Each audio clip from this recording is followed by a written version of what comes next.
श्री स्वामी समर्थ. रक्षाबंधनला दुपारी मस्तपैकी भाऊ बहिणींनी ओवाळलं. पहिले आधी दिदाने तिच्या पप्पांना ओवाळलं, मग नंतर तिच्या तो आमचा सोनू आहे, सोनू पण बसलेला, कारण की त्याला आहे ना असं जवळच पाहिजेल असतं. तो सर्वजण जिथं असतील तिथंच त्याला पाहिजे, नाही तर तो ओरडत राहतो, सारखा आवाज देतो.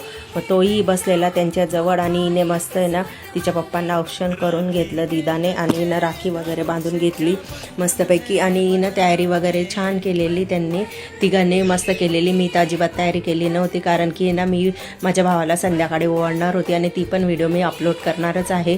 म्हटलं चला यांची बहीण भाऊची आणि तिच्या पप्पांची व्हिडिओ आहे ना आधी अपलोड करते, म्हणून मग मी ही व्हिडिओ पहिले आधी टाकून घेतली.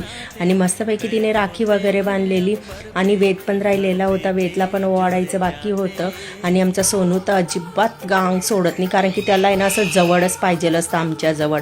मग वेदला आहे ना मस्तपैकी त्याच्या दिद्दाने त्याला ओवाळून वगैरे घेतलं छानपैकी मस्त. आणि वेद तर आहे ना, वेदला तर हसायला येतच नाही, वेदला आहे ना पैसे लागतात, कारण की हसणं वेदला जास्त माहितीच नाही.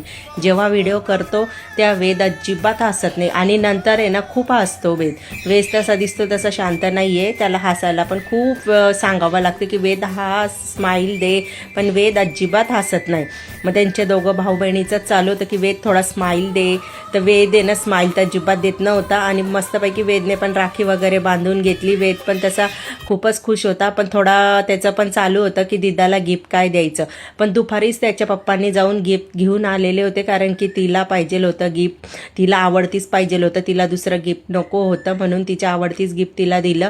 आणि वेदने मस्त तिला नंतर दिलं शेवटी, कारण की ओवाळून वगैरे घेतलं आधी, आणि मग नंतर पाया पडायची वेळ आली तर वेद अजिबात वाकत नव्हता खाली. त्याला सांगितलं खाली वागता, अजिबात वाकत नव्हता. आणि असं त्याच्या दिदाचं गिफ्ट त्याने दिलं तिला, आणि तिला खूप आवडलं. नंतर मग त्यांनी ना फोटोज असे एकदम स्माईल सोबत असे इतके भारी फोटो काढले दोघं भाऊ बहिणीने. आणि आमचा सोनू होताच त्याच्या आतमध्ये, कारण की त्याला आहे ना मध्ये मध्ये खूप आवडतं, त्याला असं अंगावरच आवडतं आणि जवळच घ्यायचं, असं लांब घेऊन बसायचं नाही. असं त्यांनी दोघं भाऊ बहिणीने त्याच्या पप्पांनी सर्वांनी फोटो काढले. आणि असा होता माझा आज रक्षाबंधनचा दिवस. बाय गाईज, कशी वाटली व्हिडिओ?